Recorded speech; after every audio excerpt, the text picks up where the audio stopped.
పెద్ద పెద్ద గొంతేసుకొని వరుతున్నాడు. నిన్న మొన్న మీరు చూసారు. నాకు నిజంగా ఒకటి అర్థం కావట్లేదు. ఇప్పుడు ఎవరన్నా నువ్వు ఎక్కడికి వెళ్ళి వచ్చినావు, అసలు నువ్వు ఎక్కడికి వెళ్ళి మొదలైంది నీ ప్రయాణం? రోడ్ల మీద అయినా పెయింటింగ్లు వేసుకుంటుండే పాపం రేవంత్ రెడ్డి గారు. మంచిదే, తప్పేం లేదు. చిన్న స్థాయికి వెళ్ళి పెద్ద స్థాయికి ఎవరైనా రావాల జీవితంలో, తప్పు లేదు. కానీ మంచి పనులు చేసి రావాలి. లంగ పనులు చేసి, దొంగ పనులు చేసి, బ్యాగులు మోసి, సంచులు మోసి, దొరికిపోయి జైలుకు పోయి మళ్ళీ అదేదో పెద్ద గొప్ప విషయం అన్నట్టు మళ్ళీ దానికి పోజులు కొట్టుకుంటా.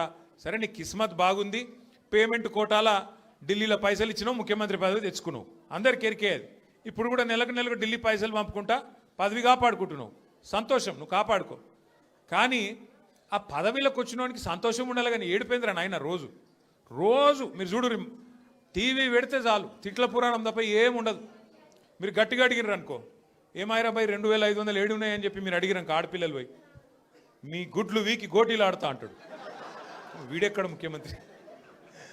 ముసలోళ్ళు పోయి ఏమాయిరా భయ్ మరి 2000 పెన్షన్ 4000 చెప్తాను, 100 రోజులు లాంటివి నరక్తివి, ఏడవన్నావు తమ్మి అంటే నీ పేగులు తీసి మెడలు వేసుకుంటా అంటాడు.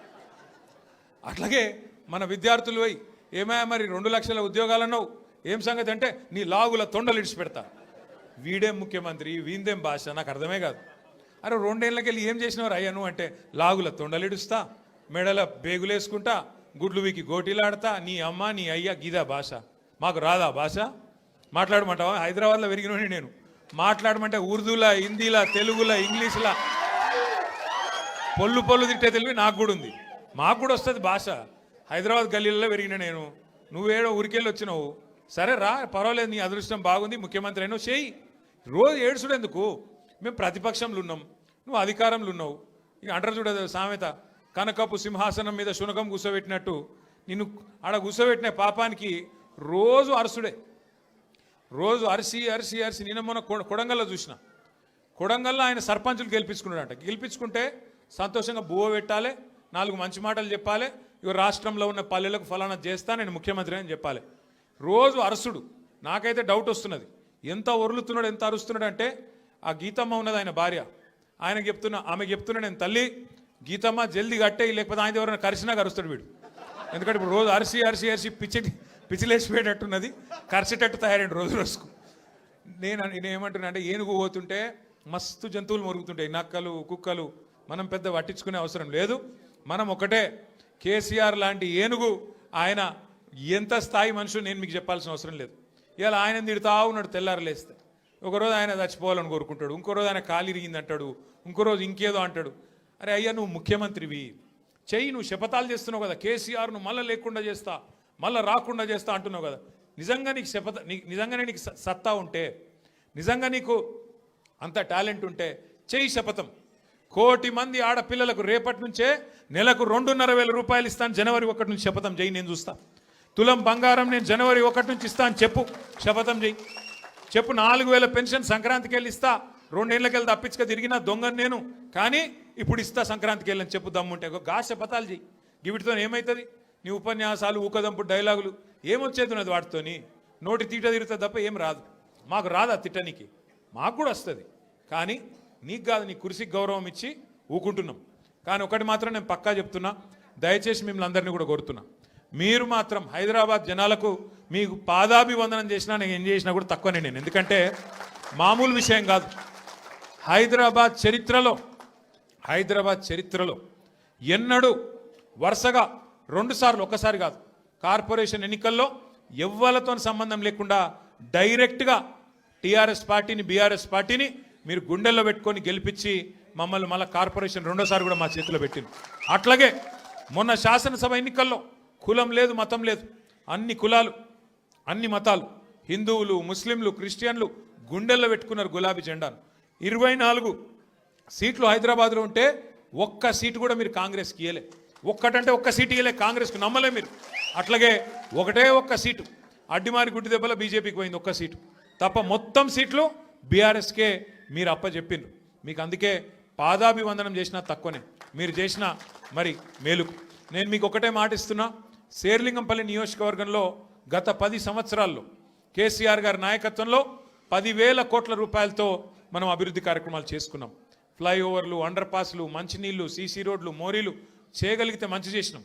1,00,000 డబుల్ బెడ్రూమ్ ఇల్లు కట్టిన మొత్తం హైదరాబాద్ కలిపి అందులో శేర్లింగంపల్లికి కూడా ఒక 4,000 వచ్చినాయి.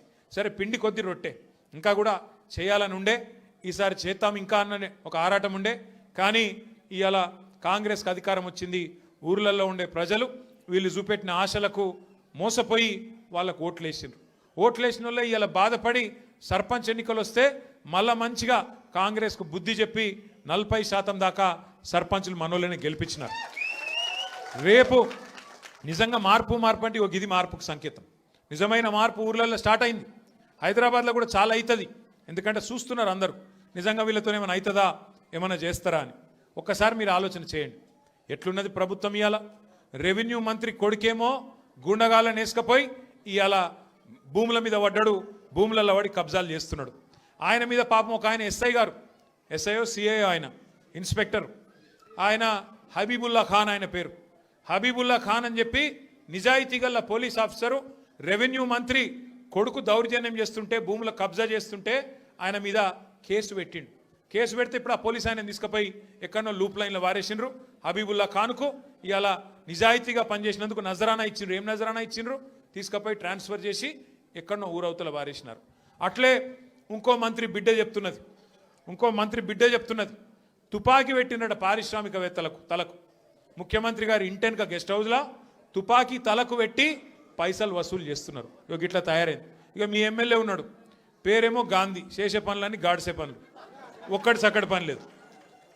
11 ఎకరాలు కబ్జా పెట్టిండు కుత్బుల్లాపూర్లో. 11 ఎకరాలు కబ్జా పెట్టిండు. మొన్న మనోళ్ళందరూ వేయిండ్రు.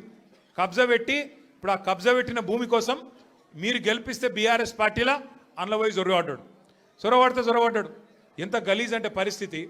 వీళ్ళ పరిస్థితి ఎట్లా తయారైందంటే ఎమ్మెల్యేలది మన పార్టీలోకి వెళ్ళిపోయి ఆ పార్టీలో చేరిన వాళ్ళది ఇవాళ వాళ్ళు ఏ పార్టీ చెప్పుకోలేని పరిస్థితులు ఉన్నారు.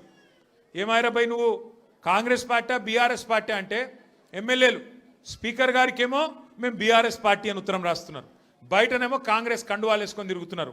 ఇక స్పీకర్ గారేమో కళ్ళుండి చూడలేని ధృతరాష్ట్రుడు అయిపోయింది పాపం. ఆయన కనబడతలేదంట.